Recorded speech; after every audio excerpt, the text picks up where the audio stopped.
Assalamualaikum warahmatullahi wabarakatuh. Apa kabar anak-anak ibu semua? Semoga selalu dalam keadaan sehat dan tetap semangat ya. Hari ini kita akan masuk kepada pelajaran ketiga, yaitu tema cita-citaku menjadi anak soleh. Yang akan kita pelajari yang pertama adalah orang jujur disayang Allah Subhanahu wa Ta'ala. Kedua, hormat dan patuh kepada kedua orang tua. Dan yang ketiga adalah indahnya saling menghargai. Seperti biasa, sebelum belajar jangan lupa berdoa ya. Yang pertama adalah jujur kepada Allah Subhanahu wa Ta'ala. Jujur kepada Allah seperti selalu mengerjakan perintah Allah Subhanahu wa Ta'ala dan menjauhi larangannya. Mengerjakan amal ibadah seperti sholat, berdoa, mengaji, dan juga melakukan perbuatan yang baik dan menjauhi segala perbuatan yang buruk itu adalah bentuk kita jujur kepada Allah Subhanahu wa Ta'ala. Jujur yang kedua adalah jujur kepada diri sendiri. Jujur kepada diri sendiri merupakan bentuk kita menghargai diri kita sendiri. Saat kita mencontek teman atau mencontek pelajaran atau mencontek saat ujian, itu merupakan bentuk ketidakjujuran kepada diri kita sendiri. Jadi, kita harus menghindarkan perbuatan-perbuatan yang dapat merugikan diri kita agar kita dapat menjadi manusia atau anak yang berprestasi serta anak yang baik. Jujur yang ketiga adalah bentuk jujur kepada orang lain. Jujur kepada orang lain itu adalah seperti kita jujur kepada orang tua, bisa saja dengan jujur pada guru dan juga kepada teman. Seperti contohnya ketika kita dimintai tolong oleh orang tua kita untuk pergi berbelanja ke warung, maka uang sisa dari kembalian belanjanya itu kita pulangkan kepada orang tua kita. Nah, itu adalah bentuk kejujuran kita kepada kedua orang tua atau kepada orang tua kita saat kita dimintai tolong. Yang selanjutnya adalah hormat dan patuh kepada orang tua dan guru. Pertama, hormat dan patuh kepada orang tua. Orang tua kita itu terdiri dari ayah dan ibu. Nah, orang tua kita adalah yang sudah membuat kita ada di dunia ini. Misalnya ibu kita yang sudah melahirkan kita, maka kita harus hormat dan patuh kepada ibu kita, juga kepada ayah kita, karena ayah adalah kepala rumah tangga atau orang tua kita. Jadi, hormat dan patuh kepada kedua orang tua bisa menjadikan kita anak yang soleh.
Selanjutnya adalah hormat dan patuh kepada guru. Seperti pada gambar yang ada di slide ini, itu adalah contoh guru yang sedang mengajak anak muridnya untuk bergotong royong.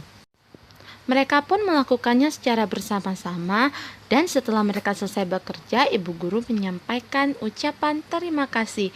Misalnya, terima kasih anak-anak yang telah membantu ibu. Nah, tahukah anak-anak, ucapan dari guru tersebut apabila diridhoi oleh Allah, maka akan menjadi pahala untuk kita. Nah, karena itu, mematuhi guru merupakan perbuatan dan amal perbuatan yang sangat baik serta membuat kita menjadi anak yang soleh. Anak-anak, guru adalah pengganti orang tua kita di sekolah. Banyak hal yang dapat kita peroleh dari guru, terutama mendapatkan ilmu pengetahuan dan teladan.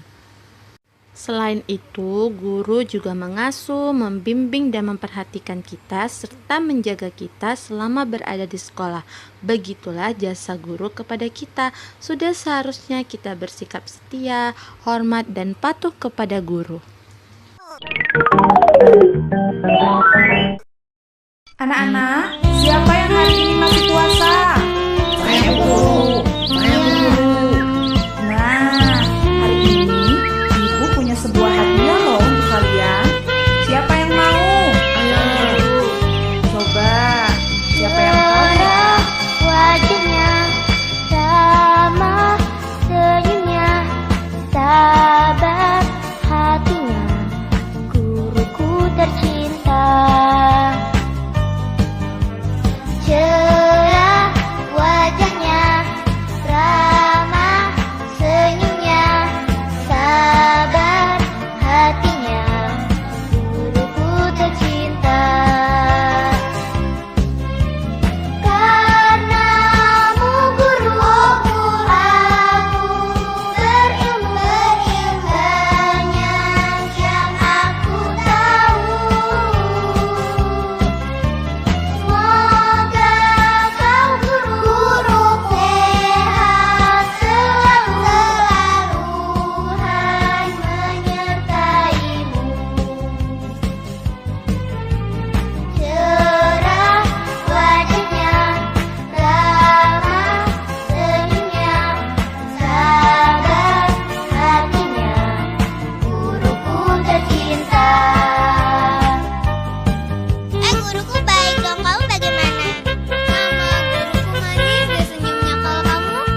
Guruku juga baik, sabar, makanya aku cinta sama guruku. Kami semua cinta sama guru kami. Cerah wajahnya, ramah senyumnya, sabar hatinya, guruku tercinta. Selanjutnya adalah menghargai pendapat orang lain.